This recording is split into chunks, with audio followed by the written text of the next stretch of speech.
Hi అండి. ఈరోజు మనం గోంగూర పుల్లగూర చేసుకుందామండి. ఇది చాలా టేస్టీగా ఉంటుంది, పుల్ల పుల్లగా నోటికి రుచిగా అనిపిస్తుంది. నాన్ వెజ్ చేసినప్పుడు కూడా ఇది చేసుకోవచ్చండి, ఇది బాగుంటుంది కూడా.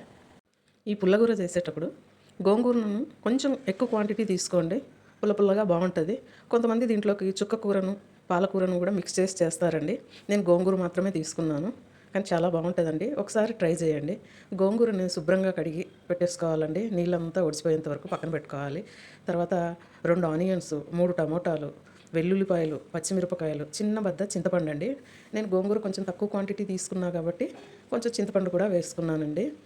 తర్వాత ఆయిల్ వేడెక్కాక ఒక హాఫ్ స్పూన్ జీలకర్ర, ఒక 10 నుంచి 15 వరకు వెల్లుల్లిపాయలు, తర్వాత ఆనియన్స్ వేసి వేయించుకోవాలి. పచ్చిమిరపకాయలు ఒక 10 వరకు వేసుకోండి, వేసి వేయించుకోవాలి. కారం ఎక్కువ తినేవాళ్ళు ఇంకో 2 ఎక్కువ వేసుకున్నా పర్వాలేదండి, బాగుంటుంది. పుల్లగా ఉంటుంది కాబట్టి కారం ఉంటేనే బాగుంటుంది.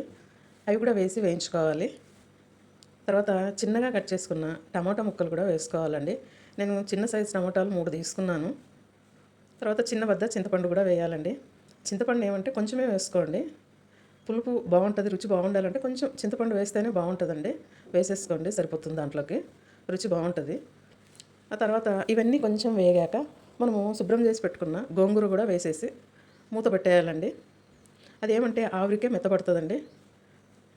ఒక 5 నిమిషాల తర్వాత చూస్తే అది కొంచెం దిగిపోయి ఉంటుందండి. ఒకసారి అంతా కలిదిప్పేసి మరి కాసేపు మూత పెట్టి పెట్టేసామనుకోండి, గోంగూరకు బాగా మెత్తబడిపోతుంది. తర్వాత కొంచెం పసుపు పొడి వేసేసి కొంచెం సాల్ట్ కూడా వేసేసుకోవాలి. అన్నిటినీ బాగా మిక్స్ చేసుకోవాలి. చూసారు కదండి, కాసేపు తర్వాత అంటే ఒక 5 నిమిషాల తర్వాత అలా అంత దగ్గరగా అయిపోతుందనమాట. ఒక చిన్న టీ గ్లాస్ అంతా వాటర్ వేసేసుకోవాలి. ఒకసారి అంతటినీ కలిపేసి మనము మరొకసారి మూత పెట్టేసుకోవాలండి.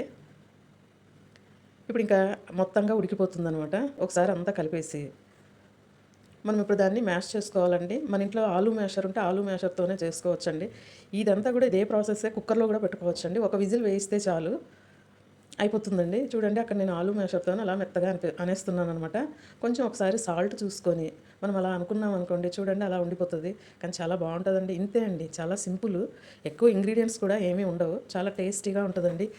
ఎప్పుడు పికిల్స్ తర్వాత అన్ని కూరలు కాకుండా అప్పుడప్పుడు ఈ పుల్లగూర కూడా, అంటే మన పెద్దవాళ్ళు చేసిన వంటకమే అండి ఇది.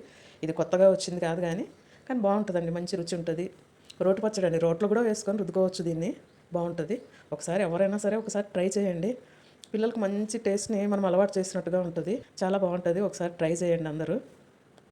నాన్ వెజ్ చేసినప్పుడు మాత్రం కంపల్సరీ చేసుకోండి, చాలా టేస్టీగా ఉంటుంది.